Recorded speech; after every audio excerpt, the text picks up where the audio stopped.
It was important for me to come here in order to clarify our position and to do everything so that there were no misconceptions between our forces and your forces. In all the contacts we had between us, when we agreed and when we had some disagreements, our dialogue was in an atmosphere of mutual respect. All Russia's actions in the Middle East region have always been and will be very responsible. As to Syria, we know that the Syrian army and Syria as a whole are in such a state that they have no time for a second round. They need to save their own state. Recent evidence shows a growing deployment of Russian forces in Syria, which Israel fears would trickle down to Hezbollah and other militant organizations. Putin has pledged to continue military support for Syrian President Bashar al-Assad, saying the aim is to fight Islamic State group. Tensions increased between Jerusalem and Russia earlier this year when Moscow announced it would go ahead with a deal to sell S-300 missile defense systems to Iran. Israel charges that Iran poses an existential threat to its security. There's been a worrying development for the US-led air campaign against Islamic State in Syria. The Pentagon says Russian fighter jets have now arrived in Syria in support of the Assad dictatorship. This raises the prospect of US and Russian warplanes in the same skies, fighting on opposite sides.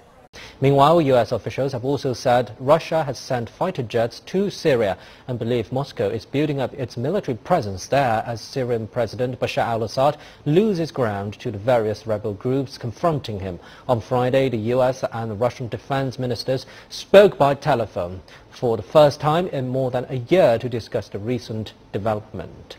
Tonight there is a worrying development for America's air war over Syria. The Pentagon says that Russian fighter jets have now arrived in Syria in support of the Assad dictatorship.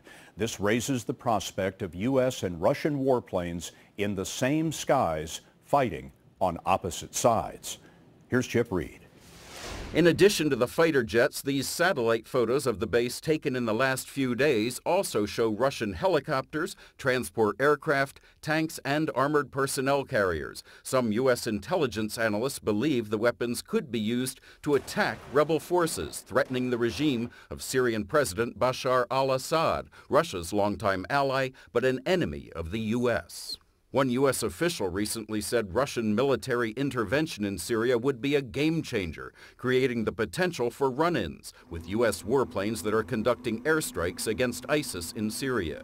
Today, in an effort to avoid potential conflict between the U.S. and Russia, Secretary of Defense Ash Carter spoke by phone with Russian Defense Minister Sergei Shoigu. In a statement, the Pentagon called it a constructive conversation.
missile has landed on Russia's embassy in the Syrian capital. The incident caused no damage, though no reports of casualties from the attack either. Russia's condemned the shelling of its embassy in Damascus. Moscow's called for action over the terrorist act. Similar mortar and rocket attacks on the Syrian capital have been blamed on foreign-backed militants. They've repeatedly shelled Damascus in recent months. Indiscriminate attacks have left many people dead.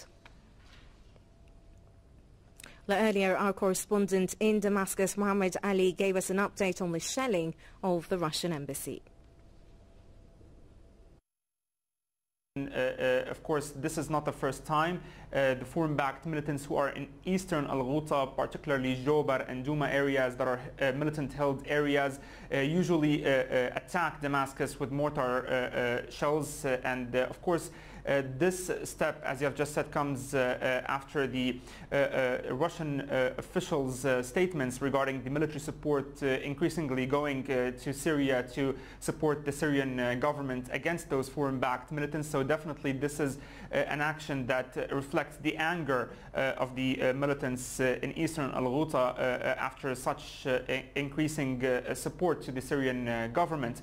However, not only the Russian embassy is under attack in Damascus by mortar shells.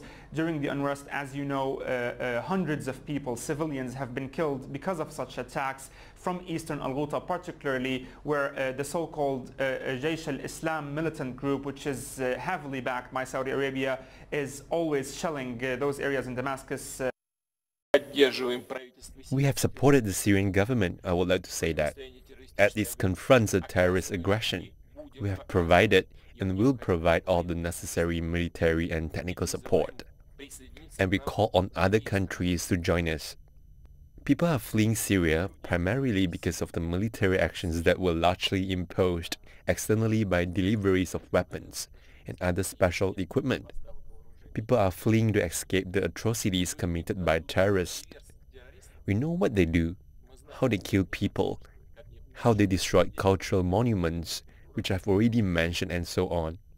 The refugees are primarily fleeing the radicals, and if Russia had not supported Syria, the situation in this country would have been even worse than in Libya, and the flow of refugees would have been even bigger. Russia and Egypt have called for the formation of a broad front with Syria to fight terrorism.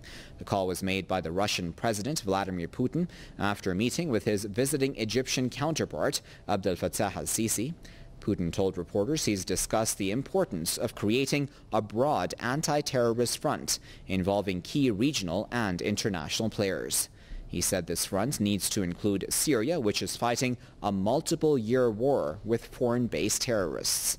Putin also said he and el-Sisi have agreed that Russian-Egyptian cooperation over regional issues guarantees the basic interests of the two countries. He added that Moscow and Cairo have common views regarding the need to step up the struggle against international terrorism, specifically against the Daesh terrorist group. The biggest catalyst for the mass migration to Europe is Syria's civil war, which is believed to have killed 250,000 people and driven an estimated 11 million Syrians from their homes. Secretary of State John Kerry warned Russia's foreign minister this weekend about reports of Russia increasing specific types of support for Syrian President Bashar al-Assad's regime. Kerry says the increased support could escalate the conflict and the refugee crisis. Joining me now from Washington to discuss the war in Syria is Anthony Cordesman, who is the Arlie A. Burke Chair in Strategy at the Center for Strategic and International Studies.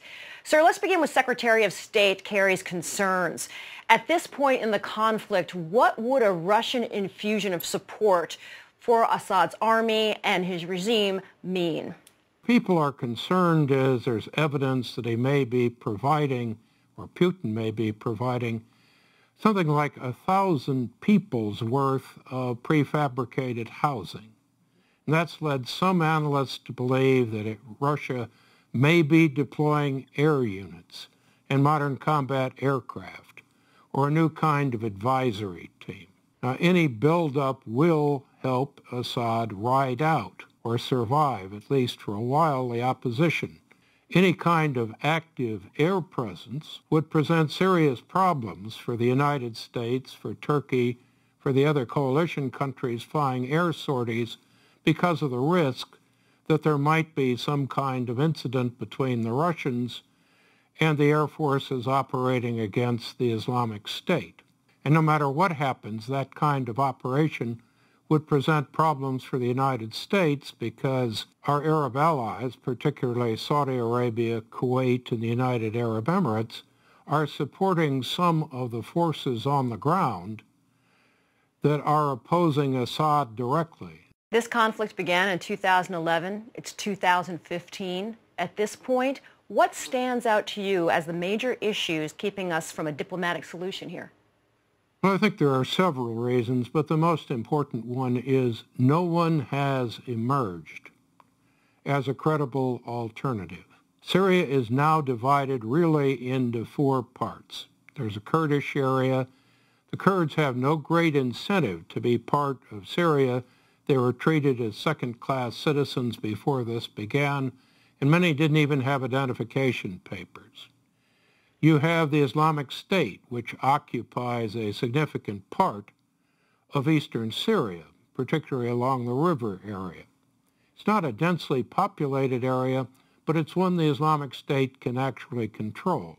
You then have a mix of some 26 to 35 different opposition groups that are doing most of the fighting against Assad. They're more in the central, heavily populated areas of Syria, but they have almost nothing in common with the Assad regime, with the Islamic State, or with the Kurds. And while there are groups outside Syria that claim to represent the opposition, the fact is that many of them were tied to more moderate, secular military movements, which have effectively been defeated and virtually disappeared.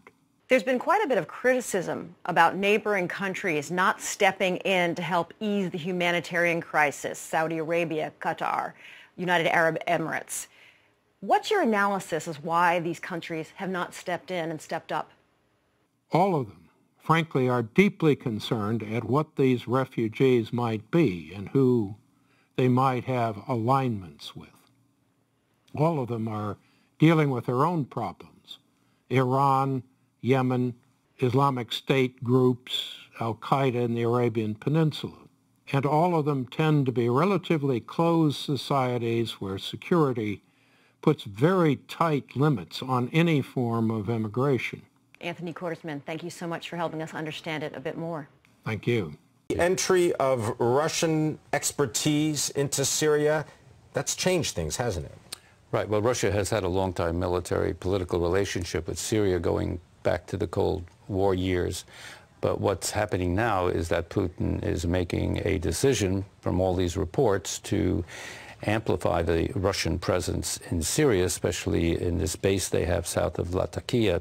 It's the only... Is this on the coast? Is this a yes. coastal base for Russian Navy ships as well? It's on the Mediterranean coast. It's the only warm water Mediterranean port that the Soviet naval fleet has. So they attach a great deal of importance to that. But beyond that, it's really a play by Putin to inject himself into the decision-making on the future of Syria. And his major motivation is the threat of Islamic radicalism. He's made this clear for several years to top-level American officials.